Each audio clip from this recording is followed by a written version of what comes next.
Let us start solving the problems based on unitary method. This is the problem 1. In this video you are going to learn, right, the problem 1. Let us check out with this, right.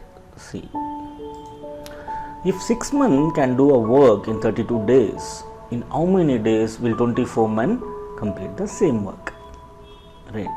This is inverse proportion problem. See what happens here, 6 men, so let us check out here, men and number of days. Just write down like this, men, 6 men. So how many days they took? 32 days, correct? So now, so 24 men, how many days they will take?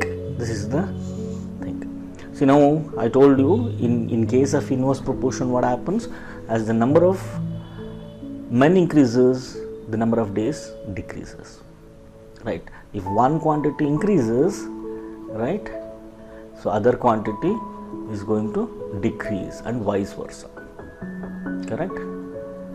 But in case of direct proportion what happens, both either decreases or increases, right?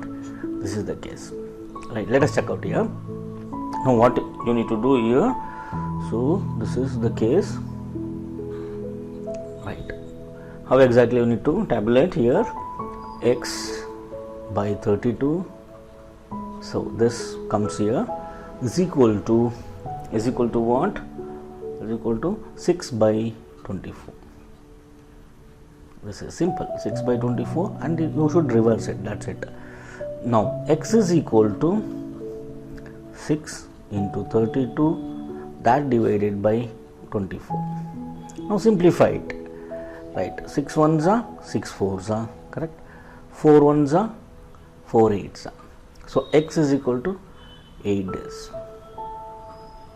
Now what you can conclude now? So if 6 men can complete a work in 32 days, so 24 men will definitely complete the work in 8 days. It is reduced here, correct? But it is increased, correct? So this is the answer, 8 days. The answer here is B. Hope you understood. Fine.